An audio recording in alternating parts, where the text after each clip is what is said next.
The key to a lot of the practice is accept being I'm a hypocrite, Right. We're so afraid that people are going to know that we don't know, or that we didn't do what we said, or that we're actually just trying to do this. Gratitude has to still be reminded, even to myself, that it's a practice. The thing that gives us control in our lives is to be accountable for everything. So many people waste so much time, emotion, resources, and energy doing just that. All right, welcome back to the Witz podcast. Today we have a very special guest, the one and only David Meltzer, the co-founder of Sports One Marketing and formerly the CEO of the renowned Lee Steinberg Sports and Entertainment Agency, which was the inspiration for the Jerry Maguire movie. He is also a #1 best-selling author with 2 books, Connected to Goodness and Compassionate Capitalism, A Journey to the Soul of Business. His life's mission is to empower over 1 billion people to be happy. It's a simple yet powerful mission that has led him on an incredible journey to provide one thing: value. In all of his content and his communication, that's exactly what you're going to receive. And as part of his mission for the last 20 years, he's been providing free weekly trainings to empower others to be happy. And you can check out all the information below. I am really excited. David, welcome to the show. Thank you for having me, man. I'm excited to be here. Awesome. So David, obviously I've been following you for a while, love what you do. And where I really connected with some of the stuff that you do is, besides the things that you teach around values and ego, was the type of content you put out, and more than that, what you represent. And, you know, I connected with your brand, or with what the work you do, because of some of the work that I do. And a lot of the stuff you talk about, things like humility and gratitude and empathy and being of service and giving, I think is a lot of what our brand represents as a training and coaching company. And we have a line, making humans better humans. And as we started to put that stuff out there, I started to come across yours, and I thought there was nothing better than to have an opportunity to talk to you and share some of your experience, maybe a lifetime of experience in a few moments, with our audience about what they can do to be successful. I think the world currently right now is in an upside down place.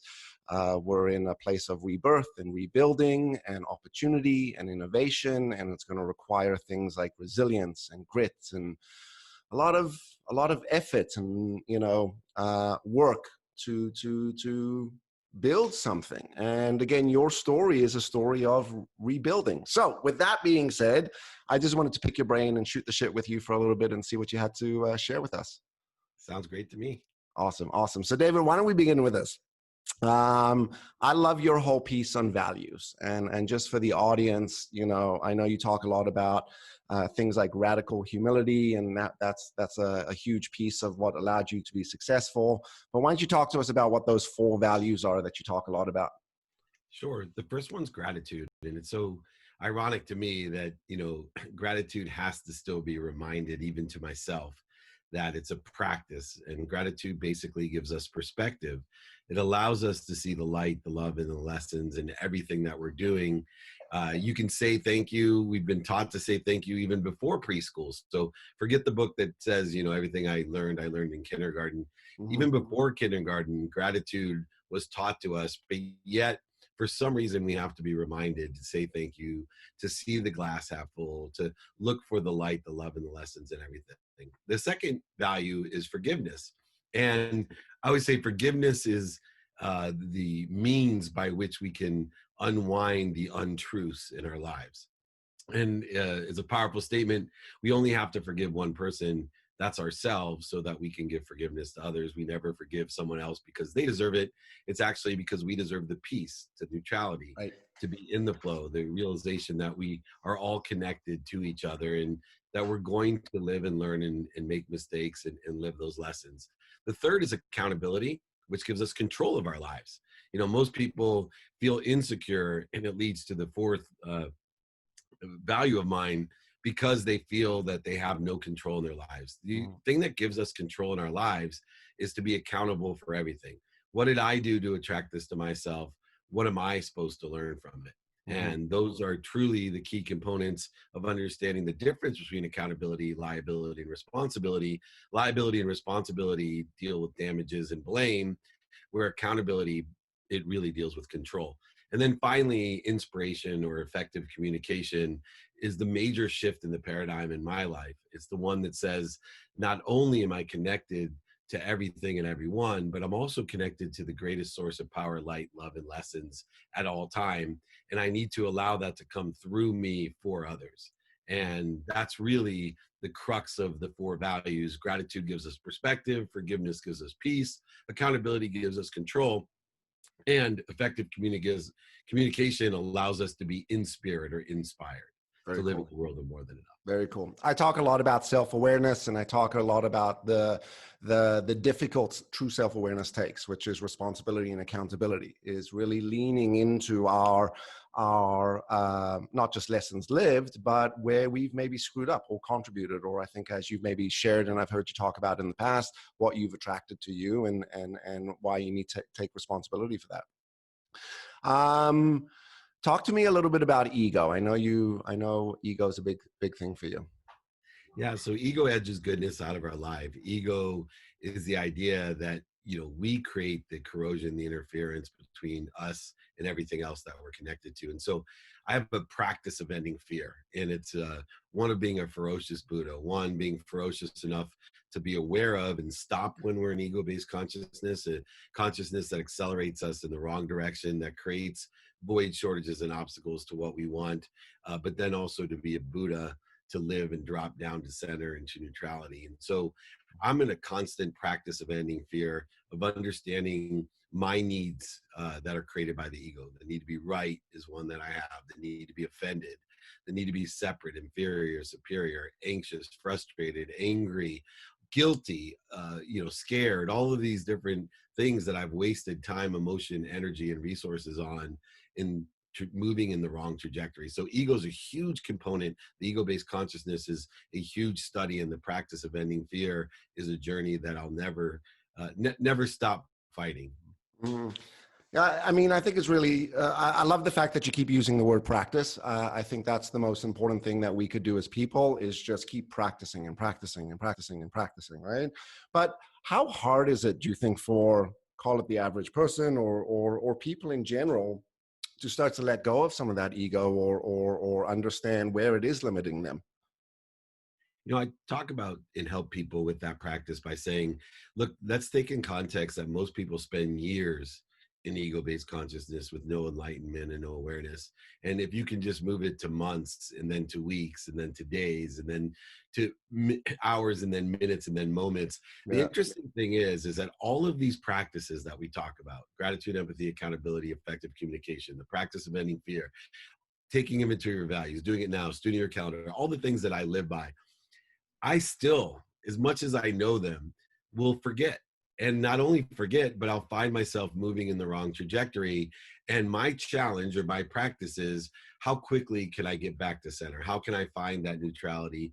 Where is my baseline? How can I continue on the consistent, everyday, persistent, without quit pursuit of my own potential? How can I forgive myself for the mistakes? And most importantly, I think, the key to a lot of the practice is accepting I'm a hypocrite.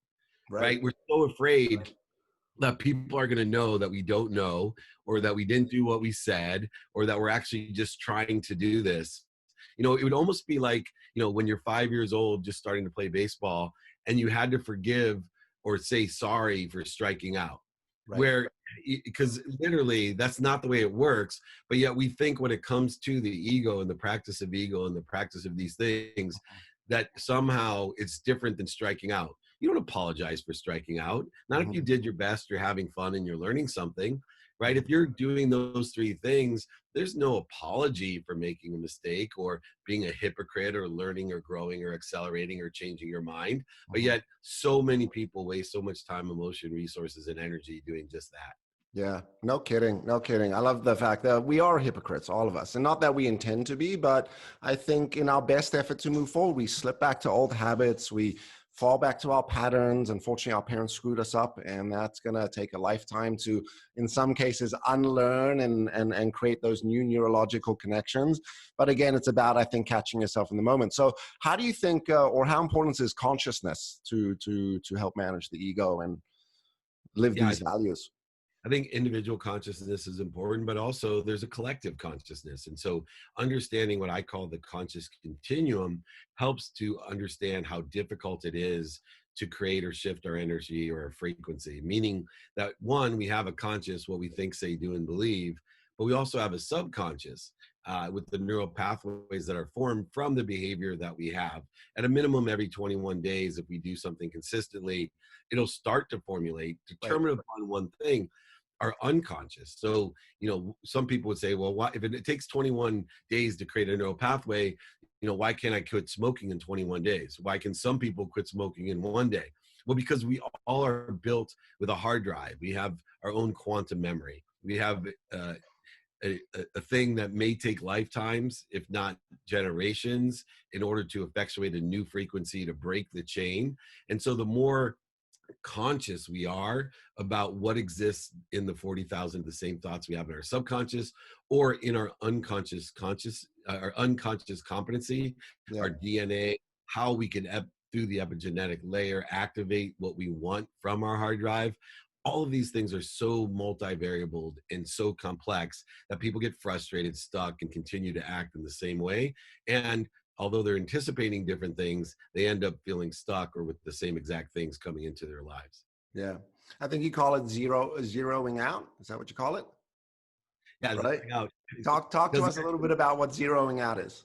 yeah, well, I believe in acceleration and exponential growth, and that if you do something 2 minutes a day, it's worth more than 2 hours on a Saturday. Right. And the best example of zeroing out would be dieting, where people they'll adhere to a diet day 1, 2, 3, 4, 5, and then maybe go get In-N-Out burgers for day 6. Well, they were getting exponential results, and their senses couldn't be aware of it. So then they zero themselves out. So X to the first, second, third, fourth, fifth, X to the zero is 1. Well, at the end of the month, they feel as if they've dieted the entire month, even though they really only dieted 28 of the 31 days. They zeroed themselves out. So when they step on a scale at the end of the month, although in their perception of their senses and their memory, they think they've dieted and worked so hard, they can't understand why they lost no weight or gained weight or lost a little bit of weight. If they would have just stuck to it every single day without zeroing out, they would have gotten the exponentiality and seen the results and gotten the results that they were looking for. Yeah. So, I mean, do you think perceptions kick into that? I mean, people's perceptions, like how the positive and negative. Yeah, it's the math perception. Let me explain. I have a lily pond example that is so classic. So if a lily, one little lily pad, if it doubles in its size every year, and it was in a pond that it would take 30 years to completely cover the entire pond. And I asked most people, when would the pond be covered halfway? Most people would say in 15 years. Mm-hmm. And the truth is that's not true. If a lily doubles every year, it would be year 29 out of 30 that it's halfway covered, and it would take that last year to double and become completely full. So what happens is when most people get before a quarter of the way there, that in this example would be 27 years, they quit. 28 years, I'm sorry, they quit. So 99% of the people quit before they get to a quarter of the way there because their senses are too weak to pick up, their perception is off, and their memories are too weak to know that they're growing. It's kind of like a kid. You don't see them growing if they're living with you, and then you go buy them shoes 3 weeks later and it's a whole different size. And you're like, wait, I didn't see them grow. That's what happens. And even worse, most people, the 99%, 99% of the 1% quit even after 50%. And they're almost there. They've lasted 29 of the 30 years in analogous behavior, and they're almost there. That's why people shouldn't quit. They should enjoy the consistent, everyday, persistent pursuit of their own potential. Yes, Seth Godin talks about, he wrote a book called The Dip, which was all about the difference between when you quit in the dip versus after the dip. And the ones that quit in the dip never see the success. It's you got to push through the dip to hit that journey, right? And I think you hear this all the time. Like, no one's made it without failing. As an author, how many times you've been rejected, how many times an idea got pushed back, how many business failures people went through. And I think it's having that perspective, which is, to your point, people are in a rush. They have a preconceived time notion in their head, which is it should take this long. It should have taken me 10 tries, right? But I've heard you say this in a number of different examples, which is, if I told you it was going to take you 50 times, and you knew that before you started, how happy would you be when you're like 37 or 38 or 39, right? Fuck, I mean, that would be amazing. But you don't have that. You don't have that knowledge, right? Very cool. So there's a couple more things I want to ask you. I talk a lot about asking for what you want. You talk about asking for something big. And I also know you've done some work with the board around The Secret, law of attraction and stuff like that. But you talk a lot about the fact that just, thinking about it and asking for it isn't enough, but that's part of it. So talk to me about that. Walk us through that.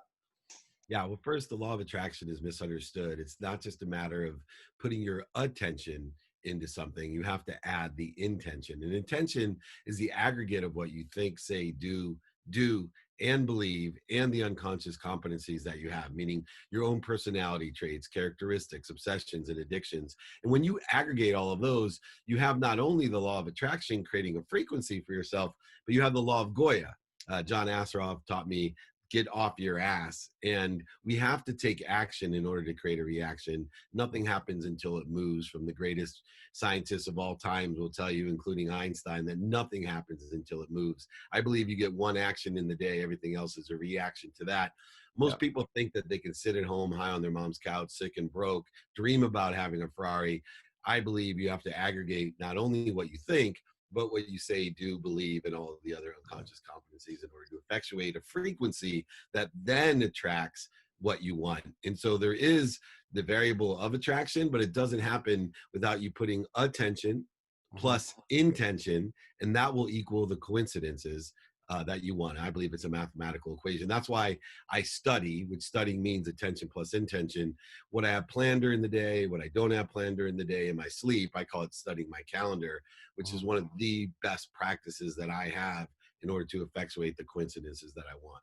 Yeah, very cool. Action creates the path. Absolutely. Right? Absolutely. Okay. What got me to reach out to you actually was the post that you put around making a phone call. That you said if you could pick up the phone and make a phone call, you could be successful. And where it resonated with me was that's how I started. I started like making phone calls, and it was a game of persistence and resilience of just, you got to keep doing and developing those communication skills, being able to connect with someone. So we're living in 2020. People don't pick up the phone anymore, right? But I think the rule applies, which is, reach out, take action, make that call, make that connection. But why is it that if you can make a phone call, right, if you have phone skills, you'll be successful? Create that link for us. Yeah, sure. So under the context, you don't get unless you ask. The telephone has a frequency to it, a vibration of your voice. And what's interesting about the telephone is that, 80% of the people that receive phone calls don't answer. And so the key to me to making telephone calls is learning how to get people to call you back. I joke around and say, unless it's your mother-in-law, then you want to use the telephone and learn how to not get her to call you back. Right. But in the majority of the time, think about the difficulty. If 80% of the calls aren't answered and people don't get back to you, imagine if you could resolve that issue, how many less phone calls you would need to make, or the statistical success you would have if you made the equivalent amount of calls. And so for me, the telephone, the voice aspect of the telephone, is the most underutilized, powerful way of sharing a vision, which is articulating value in sales. In other words, articulating value in order to come up with a logical conclusion of, can you see any reason you won't want to move forward? And so I've broken down into 5 different steps how to use a telephone effectively to, number 1, stimulate interest, 2, transition interest, 3, share a vision, 4, manage and develop a vision. So then your business thrives by that person empowering other people to buy, sell your solution, service, or whatever it else your effectuated vision might be. Your voice is your greatest the greatest musical instrument. Yeah, well, because it's a true sign of vibration, right? Everything vibrates. We can only be aware that's which vibrates equal to or less than us. So we can actually elevate others' awareness via our voice, and we also can move them emotionally. So number 1, with your voice, you can talk and be more credible than you can be in any other way. 2, you can emotionally have people moved by what you're doing, people bound emotion for logical reasons. And then it also allows you to be more effective in quantifying the reasons, impacts, and capabilities of why someone should do what you want them to do. So on all 5 of those aspects, your voice is a powerful, powerful tool that is most underutilized. Right. Awesome. David, I know we're running out of time, so just to close this out, you offer free training every week. It's really in regard to giving back to the world, of giving in service. I think your goal is to make 1 billion people happy. Tell us a little bit about the training that you offer and where people can find you. Yeah, sure. Every Friday I have training at 11 a.m. Pacific, 2 p.m. Eastern. This week is on networking, for example. It's pragmatic and it's kind of a think and grow rich type of combination or blend, but it's always free. The replays are on my podcast, The Playbook. The replays are online on YouTube, but it's there to help people empower not only themselves on how to be happy, and that happiness involves making a lot of money, helping a lot of people, and having a lot of fun. I do believe money's important. I don't think we buys you happiness, but it'll allow you to shop. And if you Right. shop for the right things, you'll be happy. So come to the training on Friday, learn about that philosophy of happiness and share it with others. It's completely free. And you can find me, you can email me directly, david@dmeltzer.com, dmeltzer.com, or even text me 949-298-2905.